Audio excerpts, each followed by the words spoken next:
Double A. Double A कैसा post होता है? एक ऐसा पोस्ट होता है जिसमें अगर व्हाइट सैलरी भी बहुत ज्यादा है और ब्लैक सैलरी भी बहुत ज्यादा है। ब्लैक सैलरी नाम की कोई चीज नहीं होती, हाँ ब्लैक मनी जरूर होती है। डबल ए जो पोस्ट होता है वो 4800 ग्रेड पे का होता है, ठीक है।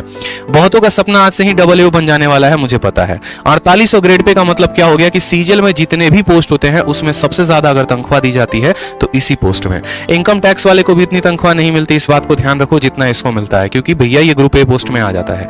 अब राष्ट्रपति के द्वारा क्या होती है? इनकी रिक्रूटमेंट होती है। तीसरी बात अगर हम बात करें तो ये गैजेट ऑफिसर पोस्ट होता है, ठीक है। ये हमारा क्या होता है? गैजेट ऑफिसर पोस्ट होता है, ठीक है। तो डबल ए का जो पोस्ट होता है वो एक गैजेट ऑफिसर का पोस्ट होता है। इनका काम होता है ऑडिट करना चीजों को लेकर। जैसे एक एग्जांपल के तौर पे मानते हैं भारत सरकार के बहुत सारे फर्म्स हैं, ठीक है। जैसे मानिए इंडियन रेलवे भी हो गया, ठीक है, और बहुत ऐसे हिंदुस्तान पेट्रोलियम्स में थोड़े से उनकी भागीदारी हो गई, या अलग अलग कंपनीज है जहां पर उनका पार्टनरशिप है। एयर इंडिया जैसे वो टैकल कर रहे थे, पूरा का पूरा एयर इंडिया में उनकी पार्टनरशिप थी। तो भारत सरकार के पास क्या है? बहुत पैसे आ रहे हैं, ठीक है, और बहुत पैसे खर्च भी हो रहे हैं। तो अब मोदी जी जाकर नहीं ना पूछेंगे, अच्छा बताओ ठीक है, एक आदमी 530 रुपए का टिकट काटा, तो बताओ तुम उसको कहां कहां पर खर्चा किए। तो वो तो मोदी जी का काम तो नहीं है, सरकार का तो काम नहीं है। तो वैसे केस में हमें एक ऑफिसर की जरूरत पड़ती है जो ये सभी अकाउंट का लेखा जोखा रखता है, और उसको हम कहते हैं double A, assistant audit officer, ठीक है। इसमें आप जो है आप अपना एक तो सरकार के द्वारा किए गए काम से भी तनख्वाह ले सकते हैं,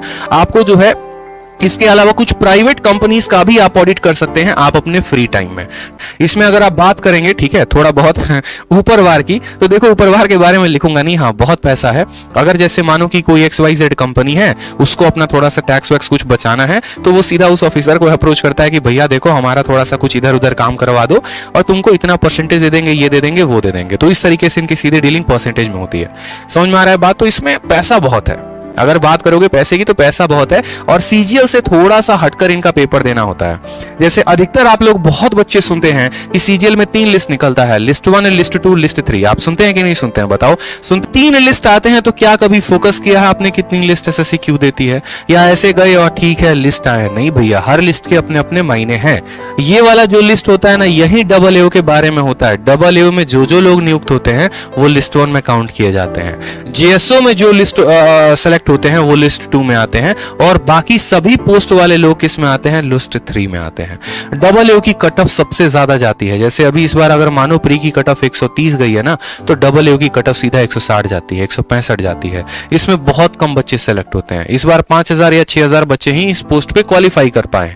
उनको एक अलग से 2 पेपर देने होते हैं 200 नंबर के। तो इनका कट ऑफ भी अलग निकलता है, इनका सिलेक्शन भी अलग होता है। और डबल ए का गेम यहीं पर खत्म नहीं होता। डबल ए में अगर आप चयनित हो जाते हैं ना, तो उसके बाद फिर एक डिपार्टमेंटल पेपर भी होता है।